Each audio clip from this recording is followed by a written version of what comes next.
Hi friends, welcome to my channel. எல்லோரும் எப்படி இருக்கிறீங்க? நாங்கள்லாம் நல்லா இருக்கிறோம்.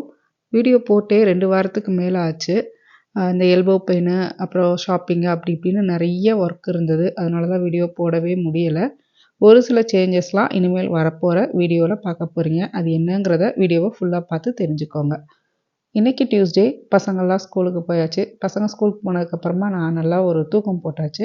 அதுக்கப்புறமா தான் வீடு க்ளீனிங் ஒர்க்கெல்லாம் கொஞ்சம் ஸ்டார்ட் பண்ணேன். ஹவுஸ் க்ளீனிங் மட்டும், அந்த பெருக்கிறது மட்டும் ஹஸ்பண்ட் பார்த்துப்பாங்க. மற்றபடி எல்லா ஒர்க்குமே ஆஸ் யூஷுவல் நானே பார்க்க ஆரம்பிச்சிட்டேன்.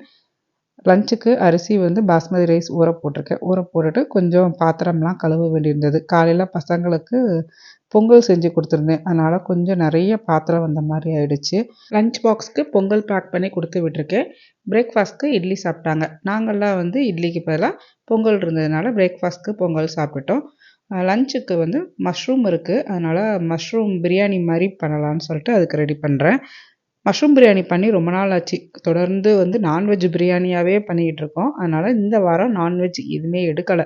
இருக்கிறத வச்சு அட்ஜஸ்ட் பண்ணிக்கலான்னு சொல்லிட்டு ஒரு 2 வீக்ஸாக நான்வெஜ் பக்கம் போகலை. ஏன்னா 2 வீக்ஸாக ஃப்ரெண்ட்ஸ் வீட்டில் கரெக்டாக சண்டே கூப்பிட்டுருந்ததுனால எடுக்கிற வேலை இல்லை. அதனால் நான் நான்வெஜ் எடுத்துக்கல. இருக்கிற காய்கறிகள் வச்சு இந்த வாரமும் ஓட்டிடலான்னு மஷ்ரூம் ஒரு பாக்ஸ் வாங்கினது இருந்தது. அதனால் மஷ்ரூம் பிரியாணி தான் ரெடி பண்ணிகிட்ருக்கேன். இஞ்சி பூண்டு பேஸ்ட்டு அரைக்கிறதுக்கு நான் என்ன பண்ணுவேன்னா, இஞ்சி பூண்டு 2மே சம அளவில் எடுத்துகிட்டு கொஞ்சம் அந்த வாட்டி எக்ஸ்ட்ரா அரைக்கிறதுனால ஒரு ஸ்பூன் அளவுக்கு எண்ணெய், கொஞ்சமாக வாட்டர் சேர்த்து நல்லா அரைச்சி எடுத்துக்கிட்டேன். இந்த எண்ணெய் சேர்க்குறதுனால நமக்கு அந்த இஞ்சி பூண்டோட கலர் மாறாமல் நம்ம எவ்வளோ நாள்னாலும் ஒரு 2 வீக்ஸ் 3 வீக்ஸ் கூட ஸ்டோர் பண்ணி வச்சுக்கலாம். நம்ம இல்லாட்டி ஃப்ரீசரில் இந்த மோல்டு இருக்குல்ல, மோல்டில் ஊற்றி வச்சிட்டோன்னா நம்ம அப்படியே இந்த க்யூபாக இருக்கும். அது நம்ம 2 3 வீக்ஸ் கூட வச்சு ஸ்டோர் பண்ணிக்கலாம். நான் ரொம்ப அரைக்கல, கொஞ்சம் மட்டும் ஒரு நாளைக்கு இருக்கிற மாதிரி கொஞ்சம் எக்ஸ்ட்ரா அரைச்சி ஃப்ரீசரில் வைக்கல, ஃப்ரிட்ஜ்லேயே ஸ்டோர் பண்ணிவிட்டேன். ஏன்னா கம்மியான குவான்டிட்டி, அதனால் ஒரு நாளில் ஒரு 2 நாளுக்குள்ள யூஸ் பண்ணிடலான்னு ஃப்ரிட்ஜில் தான் வச்சுருக்கேன். அப்புறம் மஷ்ரூம் பிரியாணிக்கு தேவையான காய்கறிகள்லாம் கட் பண்ணிவிட்டேன். இது நார்மல் நம்ம வெஜிடபிள் பிரியாணி பண்ணுற மாதிரியே தான். நார்மல் வெஜிடபிள்ஸ்க்கு பதிலாக இதில் மஷ்ரூம் சேர்த்துக்கலாம். நான் 2 டேபிள் ஸ்பூன் நெய், 2 டேபிள் ஸ்பூன் எண்ணெய் சேர்த்துட்டு அந்த பிரியாணியோட அந்த ஸ்பைசஸ் எல்லாம் ஆட் பண்ணிவிட்டேன். அப்புறம் வெங்காயம் கொஞ்சம் நல்லா ஒரு 50% அளவுக்கு வெந்ததுக்கப்புறமா ஒரு 2 டேபிள் ஸ்பூன் போல் இஞ்சி பூண்டு பேஸ்ட் அரைச்சதை சேர்த்துருக்குறேன். இதுவும் நல்லா வதங்கணும். அப்புறமா தக்காளியும் வெங்காயமும் நல்லா குழஞ்சி வர்ற அளவுக்கு நல்லா ஒரு தொக்கு பதத்துக்கு வந்துடணும். அது கூடவே ஒரு 2 பச்சை மிளகாவும் சேர்த்து போட்டிருக்கேன் காரத்துக்காக. அப்புறம் மஷ்ரூம் நான் மேலே உள்ள தோலை இன்றைக்கி பீல் பண்ணலை, அப்படியே தான் கட் பண்ணிக்கிட்டேன். ஒருவேளை மேலே உள்ள தோலை நம்ம பீல் பண்ணுறதா இருந்தால் கழுவுறதுக்கு கூட தேவையில்லை. நம்ம லைட்டாக டிஷ்யூ பேப்பரால் மஷ்ரூம் எல்லாமே தொடச்சி எடுத்துட்டு அப்புறம் அந்த மேலே உள்ள தோலை மட்டும் பீல் பண்ணி எடுத்துருவேன். இந்த வாட்டி தோலை பீல் பண்ணி எடுக்கலை. அதுக்கு பதிலாக மஷ்ரூமை கட் பண்ணிவிட்டு நம்ம எப்போ நம்ம செய்யும்போது பாத்திரத்தில் சேர்த்துக்கிறோமோ அந்த டைமில் மட்டும் கழுவணும். ஏன்னா முதலே நம்ம மஷ்ரூமை தண்ணியில் ஊற வச்சோன்னா அது நிறைய தண்ணி குடித்த மாதிரி ஆயிரும். அதனால் கரெக்டாக நம்ம இப்போ குக்கரில் சேர்க்குறதுக்கு முன்னாடி கழுவிட்டு அப்படியே சேர்த்துக்கிட்டேன். இதோட மஷ்ரூம் பிரியாணிலே கொஞ்சமாக நான் பட்டாணி சேர்த்து பண்ணுறேன். பட்டாணி இது ஃப்ரெஷ் பட்டாணி கிடையாது, ஃப்ரீசரில் உள்ள பட்டாணி தான். பொதுவாகவே ஃப்ரீசரில் உள்ள காய்கறிகளோ எதுவுமே நான் யூஸ் பண்ண மாட்டேன். இது ஒன் டைம் வாங்கிட்டேன். அந்த வாங்கினதை காலி பண்ணுறதுக்காக, எப்படி காலி பண்ணுங்கிறதுக்காக இந்த பிரியாணி பண்ணும்போது, அப்படி இல்லாட்டி பன்னீர் கிரேவி ஏதாவது பண்ணும்போது அந்த ஒரு கைப்பிடி மட்டும் போடுறதுக்காக இது யூஸ் பண்ணிப்பேன். ஜென்ரலாக ஃப்ரீசர் வெஜிடபிள்ஸ் நல்லதில்லை தான். அதனால் நானும் வாங்குறது கிடையாது. இந்த ஒன் டைம் அந்த பாக்கெட் காலியாகிற வரைக்கும் யூஸ் பண்ணிக்கிட்டு இருக்கிறேன். அப்புறம் பிரியாணிக்கு வெங்காயமும் தக்காளி எல்லாமே நல்லா குழஞ்சி வந்ததுக்கப்புறமா அதில் மஷ்ரூம் சேர்த்துட்டு ஒரு 2-3 நிமிஷம் நல்லா வதங்கணும். 3 நிமிஷம் வதங்கினாலே போதும். அது கூடவே நம்ம மஞ்சள் பொடி, பிரியாணி மசாலா, கரம் மசாலா, அப்புறம் ஒரு 2 டேபிள் ஸ்பூன் போல் தயிர் சேர்த்து இதுவும் நல்லா ஒரு 2 நிமிஷம் வதங்கினதுக்கப்புறம் தண்ணி சேர்த்துட்டு ஒரு கைப்பிடி அளவுக்கு கொத்தமல்லி, ஒரு கைப்பிடி அளவுக்கு புதினா சேர்த்துட்டு அப்புறம் தண்ணி கொதித்து வரும்போது நம்ம அரிசி சேர்த்துட்டா ரெடி ஆகிடும். அது மாதிரி பிரியாணி பண்ணும்போது எப்போவுமே அரிசி சேர்த்துட்டு உப்பு, நம்ம லெமன் இதெல்லாம் சேர்ப்போம் இல்லையா, சேர்த்ததுக்கப்புறம் பிரியாணி கொதித்து வந்ததுக்கப்புறமா தான் நான் குக்கர் மூடுவேன். அப்போ தான் கரெக்டாக நமக்கு ஒரு சவுண்டு வந்ததும் அப்படியே ஆஃப் பண்ணும்போது அந்த குக்கரில் உள்ள பிரியாணி குழையாமல் கரெக்டான அளவில் வரும். அதனால் கொதித்து வந்ததுக்கப்புறமா தான் குக்கர் மூடிப்பேன். அன்னைக்கு லஞ்ச் வந்து நான் லேட்டாக தான் சாப்பிட்டேன். ஏன்னா பசங்களுக்கும் வந்து பொங்கல் கொடுத்து விட்டுருந்ததுனால அவங்க சாப்பிடுவாங்களோ இல்லையோ, அது மாதிரி சின்ன பையனுக்கு பிரியாணினா ரொம்ப பிடிக்கும். அதனால் பிரியாணி பண்ணாலே அவன் வந்ததுக்கப்புறம் அவன் கூட சேர்ந்து தான் சாப்பிடுவேன். சாப்பிட்டுட்டு கொஞ்ச நேரம் அவங்களுக்கு வந்து டிவி பார்க்க விட்டுருவேன். ஒரு 1 ஹவருக்கு விட்டுருவேன். சில நேரத்தில் சின்னவன் வந்து தூங்கிடுவான். ஒரு சில நேரம் டிவி பார்த்துட்ருப்பாங்க. அப்புறம் சாயந்தரம் வந்து ஒரு 1 ஹவர் ஸ்டடி டைம். 2 பேரையும் எப்படினாலும் கம்பல் பண்ணி ஸ்டடி டைமுக்கு உட்கார வச்சுடுவோம். அன்னைக்கு டின்னருக்கு வந்து சப்பாத்தியும் பன்னீரும் தான் வந்து பண்ணியிருந்தேன். சப்பாத்திக்கு வந்து மாவு வந்து கொஞ்சம் வார்ம் வாட்டரில் பனையும்போது சப்பாத்தி வந்து சாஃப்டாக வரும். அதனால் நான் என்ன பண்ணுவேன்னா, அந்த டேப் வாட்டரே வந்து ஒரு சைடு வந்து நமக்கு ஹாட் வாட்டர், ஒரு சைடு கோல்டு வாட்டர் இருக்கும். அதனால் நான் அதில் வந்து கொஞ்சம் மீடியமாக வச்சுட்டு வார்ம் வாட்டர் சேர்த்து பனையும்போது நமக்கு வந்து சப்பாத்தி வந்து சாஃப்டாக வரும். அதே மாதிரி பன்னீர் வந்து மத்தியானமே வந்து ஃப்ரீசர்லேருந்து எடுத்து வெளியில் வச்சுட்டேன். அது அன்ஃப்ரீஸ் ஆயிடுச்சு. அன்ஃப்ரீஸ் ஆன பன்னீர் வந்து நான் வந்து பெரிய சைஸ் பன்னீருங்கிறனால பாதி மட்டும் தான் கட் பண்ணி யூஸ் பண்ண போகிறேன். மீதி பாதியை நான் என்ன பண்ணுவேன்னா, அந்த ஒன் சைடு ராப்பரை உள்ளே வந்து டக்கின் பண்ணுற மாதிரி பண்ணி விட்டுட்டு, ஆப்போசிட் சைடில் இப்படி க்ளோஸ் பண்ணிவிட்டு திரும்ப வந்து ஃப்ரீசரில் வச்சுருவேன்.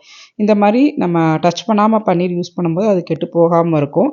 அப்புறம் அந்த மீதி அந்த பாதி பன்னீர் நம்ம யூஸ் பண்ணுறதுக்கு எடுத்த பன்னீரில் கொஞ்சமாக வந்து வார்ம் வாட்டர் வந்து ஆட் பண்ணியிருக்கேன். பன்னீர் அன்ஃப்ரீஸ் பண்ணாலுமே லைட்டாக வந்து வார்ம் வாட்டரில் ஒரு 5 மினிட்ஸ் போல் வச்சுட்டு நம்ம 2வது கட் பண்ணி பார்த்தோன்னா அந்த பன்னீர் பார்த்திங்கன்னா நல்லா சாஃப்டாக இருக்கும். அதோட டேஸ்ட்டும் நல்லாயிருக்கும். சில பேருக்கு பன்னீரை வந்து தவாவில் வந்து அப்படியே நம்ம மசாலா தடவி ரோஸ்ட் பண்ணும்போது ஒட்டும் இல்லையா, இந்த மாதிரி பண்ணி பாருங்கள். லைட்டாக வார்ம் வாட்டரில் ஒரு 5 மினிட்ஸ் வச்சுட்டு அதுக்கப்புறமா பன்னீரை வந்து தவா ரோஸ்ட்லாம் பண்ணும்போது அது நல்லா தவாவில் வந்து கொஞ்சம் ஒட்டாமல் வர்ற மாதிரி இருக்கும். அன்றைக்கி வந்து பன்னீர் பட்டர் மசாலா பையன் வேணான்னு சொல்லிட்டான். அதனால் சிம்பிளாக ஒரு பன்னீர் தொக்கு தான் வந்து ரெடி பண்ணேன். நார்மலாக வெங்காயம், தக்காளி போடலை. வெங்காயம் நல்லா வதங்கினதுக்கப்புறமா கொஞ்சமாக குடமிளகா சேர்த்துக்கிட்டேன். இதுவும் நல்லா வதங்கினதுக்கப்புறம் மசால் பொடி, அப்புறம் மஞ்சப்பொடி, உப்பு, கொஞ்சமாக கரம் மசாலா ஆட் பண்ணியிருக்கேன். அப்புறம் பன்னீர் சேர்த்துட்டு லைட்டாக வதங்க விட்டுறணும். ஒரு 2 நிமிஷம் வதங்கினதுக்கப்புறமா ஒரு 1/2 டம்ளர் தண்ணி சேர்த்துட்டு, அப்புறம் அந்த தண்ணி வற்றி வந்ததுக்கப்புறமா நம்ம பன்னீர் கிரேவி வந்து ரெடி ஆகிடும். சைட் பை சைடு வந்து நான் சப்பாத்தி போடுற ஒர்க்கும் முடிச்சுட்டேன். மஷ்ரூம் பிரியாணி வந்து கொஞ்சம் வந்து மத்தியானம் பண்ணினது வந்து மீதி இருந்தது. அதை வந்து அப்படியே ரீஹீட் பண்ணிட்டேன். சின்ன பையனுக்கு வந்து சப்பாத்தி பிடிக்காது. அவன் வந்து அதுக்கு பதிலாக நான் மஷ்ரூம் பிரியாணி சாப்பிட்டுக்கிறேன்னு சொன்னான். நான் கூட இட்லி ஊற்றி கொடுத்துடலான்னு பார்த்தேன். பட் அவன் வந்து பிரியாணியே இருக்கட்டும்னு சொன்னதுனால அவனுக்கு மட்டும் அந்த மத்தியானம் வச்சுருந்த மஷ்ரூம் பிரியாணி கொஞ்சம் தான் இருந்தது. அதை மட்டும் அவனுக்கு ரீஹீட் பண்ணி கொடுத்துட்டேன். அவன் அதை சாப்பிட்டுப்பான். நாங்கள்லாம் வந்து சப்பாத்தியும் பன்னீரும் வச்சு சாப்பிட்டுட்டோம். வார்ம் வாட்டரில் நம்ம சப்பாத்தி மாவு பிணையும்போது நல்லா சாஃப்டாக வரும். அது வந்து ரொம்ப நேரமுமே நம்ம லஞ்ச் பாக்ஸ்க்கு இதுக்கெலாம் பேக் பண்ணி கொடுக்கும்போதுமே சாஃப்டாக வரும். அது மாதிரி சப்பாத்தி வந்து எனக்கு கரெக்டாக அந்த ரவுண்ட் ஷேப்பில் வராது. ஒவ்வொரு நேரம் ரவுண்ட் ஷேப்பில் வரும். முக்கால்வாசி நேரம் இந்த மாதிரி அன்ஈவனாக தான் இருக்கும். கரெக்டாக ரவுண்டாக பெர்ஃபெக்ட் ஷேப்பாலாம் வராது. பட் நம்ம தானே சாப்பிட போகிறோம், நம்ம என்ன டிஸ்ப்ளேக்காக வைக்க போகிறோம்னு சொல்லிட்டு ஓரளவு நமக்கு சப்பாத்தி சாஃப்டாக இருந்தால் போதும்னு எனக்கு தெரிஞ்ச ஷேப்பில் எனக்கு வர்ற மாதிரி நான் போட்டுப்பேன். ஒவ்வொருத்தர் வந்து டிஃபன் பாக்ஸை வந்து கரெக்டாக வச்சு ஷேப் வச்சுலாம் கட் பண்ணி எடுப்பாங்க. பட் நான் அப்படிலாம் பண்ண மாட்டேன். நமக்கு ரொட்டீனாக பண்ணும்போது இதெல்லாம் செட் ஆகாது. அதனால் அப்படியே வந்து நான் என்ன ஷேப்க்கு வருதோ அதே இதில் போட்டு எடுத்துப்பேன். டின்னர் முடித்ததும் ஒரு பெரிய ஒர்க் இருந்தது. அந்த ஒர்க் பண்ணுறதுக்கு முன்னாடி பசங்களெல்லாம் தூங்க வச்சுட்டு தான் இந்த ஒர்க்கை ஆரம்பித்தோம். ஏன்னா வீடு ஃபுல்லாக ஹால் ஃபுல்லாக பார்த்திங்கன்னா க்ளீனாக இருக்காது. ரொம்ப மெஸ்ஸியாக போட்டு வச்சுருக்குறோம். நிறைய பர்ச்சேஸ் பண்ண பொருட்கள், அது மாதிரி ரீசெண்டாக வந்து நேற்று தான் போய் சாக்லேட்ஸ்லாம் வாங்கிட்டு வந்திருந்தோம். அது ஏன் என்ன அப்படிங்கிறதெல்லாம் வந்து இந்த வீடியோவில் சொல்கிறேன். சாக்லேட்ஸை பார்த்தனையுமே தெரிஞ்சிருக்கும். ஹாய், பசங்கள்லாம் டின்னர் சாப்பிட்டுட்டு படுத்து தூங்க போயிட்டாங்க. இப்போ வந்து நான் பேக்கிங் ஸ்டார்ட் பண்ணியிருக்கேன். பேக்கிங் வந்து எதுக்காக என்னங்கிறது சொல்கிறேன். நம்ம வந்து இந்தியா ட்ரிப்பு போகிறோம். ஒரு மேரேஜ் ஃபங்க்ஷனுக்காக நாங்கள் இந்தியா ட்ரிப்புக்கு போகிறோம். அதுக்கு தான் வந்து பேக்கிங் ஸ்டார்ட் பண்ணியிருக்கிறேன். போயிட்டு வந்து திரும்ப இங்கே வந்துடுவோம். ஒரு 1 மந்த் கிட்டக்க இந்தியாவில் தான் இருக்க போகிறோம். இப்போ வந்து லாஸ்ட்டு 2 வீக்ஸ்க்கு முன்னாடி வந்து திரும்பியும் கை பெயினாக இருக்குது அப்படின்னு ஒரு ஷார்ட்ஸில் வீடியோ போட்டிருந்தேன். அது வந்து பார்த்திங்கன்னா சேம் டென்னிஸ் எல்போ தான். இந்த கையில் வந்து லாஸ்ட் இயர் வந்திருந்தது. இந்த தடவை இந்த கையில் வந்திருக்கு. லாஸ்ட் இயர் வந்திருந்தப்போ ஃபுல்லாகவே அப்படியே ஸ்டக் ஆகிக்கிடுச்சு. கொஞ்சம் கூட மூவ் பண்ணவே முடியல. அப்படியே ஃபுல்லாக ஸ்டக் ஆகிக்கிடுச்சு. இந்த வாட்டி வந்து ஓரளவு ஓகே, கொஞ்சம் பாதி தான் ஸ்டக் ஆகிருந்தது. அப்புறம் வந்து ஸ்டார்டிங்கே எங்களுக்கு தெரிஞ்சு போச்சு, லாஸ்ட் இயர் இருந்ததுனால இதே ப்ராப்ளம் தான் தெரிஞ்சிருச்சு. அதனால் அப்படியே ஸ்டார்டிங் கூல் வாட்டர் வச்சு நம்ம கூல் ஐஸ் வச்சு நம்ம மசாஜ் பண்ணிவிட்டு 2வது தெரப்பி ஸ்டார்ட் பண்ணி வீட்டிலே கொஞ்சம் அப்படியே சரி பண்ணிட்டோம். இப்போ வந்து பெயின் இல்லை, ஓரளவு ஓகே, செட் ஆகிடுச்சு. ஸோ அந்த 2 வாரமும் இந்த ஷாப்பிங்கு, இந்த எல்போ பெயின் இந்த மாதிரியே இருந்ததுனால தான் வீடியோஸும் வந்து போட முடியல. இப்போவும் வந்து பார்த்திங்கன்னா நைட்டு தான் வந்து பேக்கிங் ஸ்டார்ட் பண்ணியிருக்கேன். ஏன்னா பசங்க வந்து ஸ்கூலுக்கு எப்போவும் போல் போகிறாங்க. நாங்கள் ட்ரிப்பு வந்து ஃப்ரைடே வந்து கிளம்புறோம். அந்த ஃப்ரைடே வரைக்குமே பசங்களுக்கு ஸ்கூல் இருக்குது. ஏன்னா அடுத்து இந்தியாவில் இருக்கிறப்போ ஃபுல்லாக அவங்க லீவில் தான் இருக்க போகிறாங்க. அதனால் லாஸ்ட் டே வரைக்குமே ஸ்கூலுக்கு அனுப்பிடுவோம் அப்படின்னு சொல்லிட்டு லாஸ்ட் டே வரைக்குமே பிளான் பண்ணியிருக்கோம். இதுக்கிடையில் வந்து நம்ம வந்து ஆஸ் யூஷுவல் நம்ம ரெகுலர் ஒர்க் இருந்தது, ஷாப்பிங் இருந்தது. ஷாப்பிங் வந்து நேற்று வரைக்குமே பண்ணிக்கிட்டு இருந்தோம். ஏன்னா சாக்லேட்ஸ் இதெல்லாம் வந்து மெல்ட் ஆகிடுமோங்கிற பயம் இருந்தது. அதனால் பார்த்து பார்த்து வாங்கினோம். கொஞ்சம் மெல்ட் ஆகாத மாதிரி செக் பண்ணி தான் வாங்கும் போதே வாங்கினோம். அது மாதிரி ரொம்ப முன்னாடி வாங்கிட்டாலும் சாக்லேட்ஸ் வந்து மெல்ட் ஆகிட்டு தேவையில்லாத வேஸ்ட் ஆகிடுமோங்கிற பயத்தில் லாஸ்ட் மினிட் ஷாப்பிங் கரெக்டாக வந்து நம்ம கிளம்புறதுக்கு ஒரு 2 நாள் முன்னாடி வாங்கலான்னு சொல்லிட்டு 2 நாள் முன்னாடி தான் கிளம்புறதுக்கு முன்னாடி வாங்கினோம். பேக்கிங்கில் வந்து லக்கேஜ் வந்து 4 லக்கேஜஸ் வந்து பிளான் பண்ணியிருக்கோம். அவ்வளோதான் இருக்கும். ஏன்னா நம்ம போயிட்டு ரிட்டன் வர்றது தான், நிறைய எடுத்துகிட்டு போகிற வந்து தேவையில்லை. ரிட்டன் வரும்போது தான் நம்ம கண்டிப்பாக நிறையா இருக்கும். ஏன்னா அங்கேருந்து வரும்போது மசாலா பொடி அது மாதிரி என்கிட்ட வந்து மிக்ஸி இல்லை. அதனால் அங்கேருந்து வரும்போது மிக்ஸிலாம் அந்த தடவை எடுத்துகிட்டு வந்துடலான்னு சொல்லிட்டு பிளான் பண்ணியிருக்கேன். அதனால் ரிட்டன் வரும்போது கண்டிப்பாக எக்ஸ்ட்ரா லக்கேஜ் வந்து இருக்கும். போகும்போது வந்து ஒரு 4 சூட்கேஸ் மட்டும்தான் இப்போதைக்கு பிளான் பண்ணியிருக்கேன். பேக்கிங் பண்ணதுக்கப்புறம் தான் தெரியும் எவ்வளோ லக்கேஜஸ் வருது என்னங்கிறது தெரியும். முடிஞ்ச அளவுக்கு கம்மி பண்ணி எடுத்துகிட்டு போகிறது தான் பெஸ்ட்டு. ஏன்னா கை வலி வேறு இருக்குது. நிறைய எடுத்துகிட்டு போயிட்டு நம்ம திரும்பி சுமந்துட்டு வந்துட்டு அது வேஸ்ட்டு தான். அதனால் ஒரு இந்த வாங்கின கிஃப்ட் ஐட்டம்ஸ் இதெல்லாமே வந்து கண்டிப்பாக ஒரு 2 பேக் கிஃப்ட்டு, சாக்லேட்ஸு இதெல்லாம் வாங்கியிருக்கோம். இதெல்லாம் கண்டிப்பாக ஒரு 2 பேக் கிட்டக்க வந்துடும். மற்றதெல்லாம் வந்து ட்ரெஸ்ஸு வந்து நான் வந்து என்ன பண்ணேன்னா முதல்ல இந்த மாதிரி ஒரு பெரிய ஸ்டோரேஜ் பேக் வந்து வாங்கிட்டேன். இந்த ஸ்டோரேஜ் பேக்கில் நான் வந்து வாங்கின கிஃப்ட் ஐட்டம் எல்லாமே வந்து இதில் போட்டு தான் வந்து வச்சுருந்தேன். ஒரு 1 மந்த் கிட்டக்க கலெக்ட் பண்ணிகிட்டே இருந்தேன். கொஞ்சம் கொஞ்சமாக வாங்கி வாங்குறப்பெல்லாம் இதில் தான் உள்ள தூக்கி போட்டு வச்சுருந்தேன். இப்போ வந்து என்ன பண்ண போகிறேன்னா எந்தெந்த ட்ரெஸ் எல்லாம் நமக்கு தேவையோ நான் வந்து மெயினாக இந்த பார்ட்டி வேர் எல்லாமே இந்த சூட்கேஸில் தான் ஃபுல்லாகவே வச்சுருக்கேன். ஒரு 2-3 சூட்கேஸில் இந்த மாதிரி வெளியில் போடுறது இந்த மாதிரி ஐட்டம்லாம் வச்சுருக்கேன். இதை ஃபுல்லாக எடுத்துகிட்டு போயிட்டு திரும்பியும் சம்மந்து கொண்டு வர்றது வேஸ்ட் இல்லையா? அதனால் நான் என்ன பண்ண போகிறேன்னா தேவையான ஐட்டம் மட்டும் எடுத்து நம்ம கண்டிப்பாக சூட்கேஸ் தேவை. அதனால் தேவையான ஐட்டமை நம்ம சூட்கேஸில் வச்சு நம்ம பேக் பண்ணும்போதே சாக்லேட்ஸு கிஃப்ட் ஐட்டம்ஸ் எல்லாமே தனித்தனியாக பேக் பண்ணாமல் கொஞ்சம் அந்த ட்ரெஸ்ஸுக்குள்ளே வச்சு ரோல் பண்ணி அப்படியே பேக் பண்ணிவிட்டு ஒரு சில பார்ட்டி வேர்ஸ்லாம் வந்து தேவையில்லாத ஐட்டமாக திரும்ப இந்த பெரிய அந்த ஸ்டோரேஜ் பாக்ஸில் போட்டுட்டு அப்படியே க்ளோஸ் பண்ணி வச்சுட்டு வர போகிறேன். ஸோ அதுதான் பிளான் பண்ணியிருக்கிறேன்.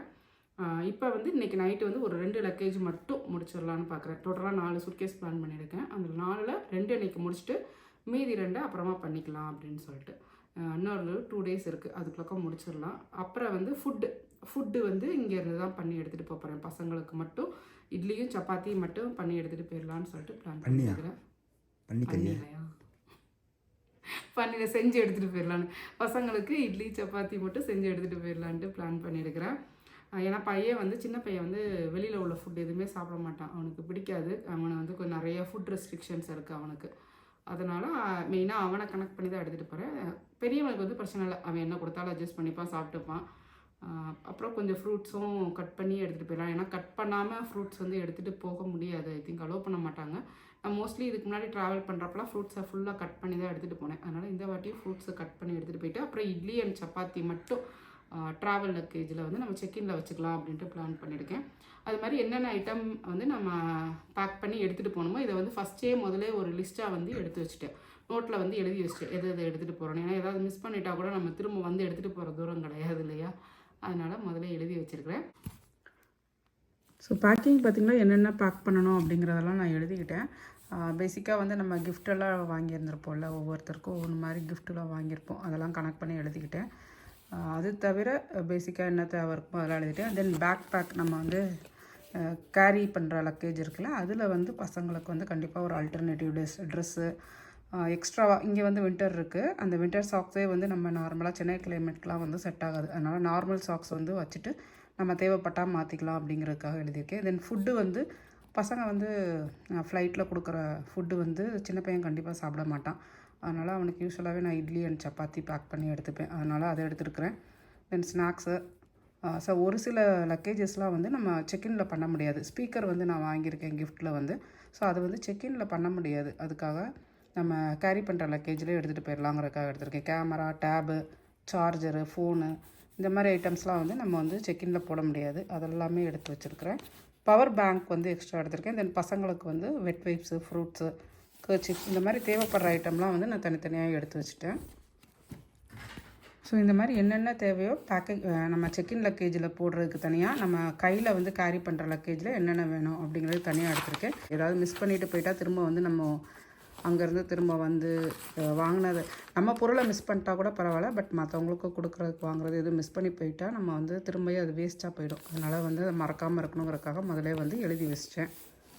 எக்ஸ்ட்ராவாக இந்த சாக்லேட்ஸ்லாம் வந்து போட்டு கொடுக்குறதுக்காக ஜிப்லாக் கவர்ஸு, இந்த மாதிரி டூத் ப்ரஷ் ஹோல்டர், பேக்ஸ் எல்லாம் வந்து வாங்கியிருந்தேன். இதெல்லாம் வந்து லாஸ்ட் மினிட் பர்ச்சேஸ் மாதிரி திடீர்னு தான் போய் வாங்கியிருந்தேன் பேக்கெல்லாம். ஸோ இந்த மாதிரி ஐட்டம்லாம் வந்து இங்கே இருக்குது. இது ஃபுல்லாகவே வந்து கொஞ்சம் கொஞ்சம் எல்லா பேக்லேயும் ஒரே பேக்கில் வந்து துணியும் ஒரே பேக்கில் இதுவும் இல்லாமல் எல்லாம் கலந்த மாதிரி நம்ம பேக் பண்ணி வைக்கலாம் அப்படிங்கிறதுக்காக. இன்பிட்வீனில் துணி குழக்க இதெல்லாம் வச்சிடலாம். நம்ம அது மாதிரி பிரேக்கபிள் ஐட்டம்ஸும் கொஞ்சம் இருக்குது. ஸோ இன்பிட்வீன் துணி குழக்க வச்சுட்டோன்னா நமக்கு முதல்ல அதுக்கேற்ற மாதிரி செட் பண்ணிக்கலான்னு. நான் கூட 2 சூட்கேஸ்க்கு வரும்னு பார்த்தா அந்தளவுக்கு இல்லையே. என்னோடய ட்ரெஸ்ஸே ஒரு சூட்கேஸில் முடிஞ்சது.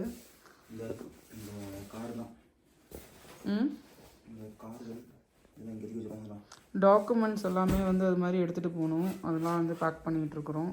ஏன்னா நம்ம கையில் வச்சுக்கிறது தான் சேஃபு. அதனால டாக்குமெண்ட்ஸ் எல்லாம் கையில் எடுத்துக்கிறோம். லேப்டாப்பு எல்லாத்தையும் எடுத்துகிட்டு போகணும். பேக்கிங்கில் ஃபஸ்ட்டு ஏன் ட்ரெஸ்ஸில் இருந்து தான் ஆரம்பித்தோம். இந்த பேக்கிங்கில் உள்ள பெரிய நல்ல விஷயம் என்னென்னா, இந்த இது பண்ணுறதுனாலேயே இருக்கிற ஷெல்ஃபு, ட்ரெஸ்ஸு ஷெல்ஃபு எல்லாத்தையுமே வீடை வந்து ஓரளவுக்கு எல்லாம் க்ளீன் பண்ணி வச்சுட்டோம். இந்த ஒரு 2 சூட்கேஸ் போல் பேக் பண்ணி அன்றைக்கி முடிச்சிட்டோம். அதுக்கே வந்து மணி 12 கிட்டக்க ஆயிடுச்சு.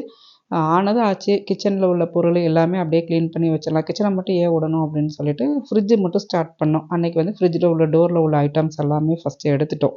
எடுத்துகிட்டு அந்த ட்ரேஸ் எல்லாமே வந்து க்ளீன் பண்ணிட்டோம். நான் அந்த ட்ரேஸ் எல்லாம் கழுவிக்கிட்டு இருக்கும்போது ஹஸ்பண்ட் வந்து அந்த ஃப்ரிட்ஜில் உள்ள சைடில் உள்ள அந்த டோர் க்ளோஸ் பண்ணுற இடம் எல்லாத்தையும் வந்து அவங்க வெட் வைப்ஸை வச்சு தொடச்சி எடுத்துட்டாங்க. அதுக்கப்புறமா நார்மல் டிஷ்யூ பேப்பரை வச்சு தொடச்சிட்டு அந்த ஃப்ரிட்ஜோட ட்ரேஸ் எல்லாம் கழுவி காய வச்சிட்டோம். அதுக்கப்புறம் அது மறுநாள் வந்து எடுத்து வச்சு அதை வந்து பண்ணிட்டோம். இப்போ டோரும் முடிஞ்சது. இன்னொரு நாள் வந்து நம்ம வந்து ஃப்ரிட்ஜில் உள்ள ஷெல்ஃபை க்ளீன் பண்ணிட்டோன்னா ஃப்ரிட்ஜு க்ளீன் ஆகிடும். அப்படியே வந்து கிச்சனும் ஒவ்வொரு ஷெல்ஃபாக க்ளீன் பண்ணிடலாம். அந்த 2 டேஸில் ஓரளவு கவர் பண்ணி முடிச்சிடணும் அப்படின்னு தான் பிளான் பண்ணியிருக்கோம். ஒரு 2 நாளுக்கு ஊருக்கு போனாலே நம்ம வந்து இதெல்லாம் க்ளீன் பண்ணி வச்சுட்டு போனால் தான் நம்ம ரிட்டர்ன் வரும்போது எப்பவும் போல் நம்ம ரிலாக்ஸ்டாக ரெஸ்ட் எடுக்கிறதுக்கோ திரும்ப ஒர்க் பண்ணுறதுக்கும் ஈஸியாக இருக்கும். ஸோ அதனால தான் வந்து கிச்சனும் வந்து சின்ன கிச்சன் தான், பெருசு கூட இல்லை இல்லையா? அதனால் ஒரு 2 ஷெல்ஃபாக அப்பப்போ க்ளீன் பண்ணி முடிச்சிடலாம். டெய்லி கொஞ்சம் கொஞ்சமாக பண்ணுவோம். மொத்தமாக பண்ணுறது தான் கஷ்டம். ட்ராவலுக்கு ஒரு 3 நாள் முன்னாடி என்னோடய டே இப்படி தான் போச்சு. உங்களுக்கு இந்த வீடியோ பிடிச்சிருந்தா லைக் பண்ணுங்கள். இன்னொரு இன்ட்ரெஸ்டிங்கான விலாகில் பார்க்கலாம். பாய்.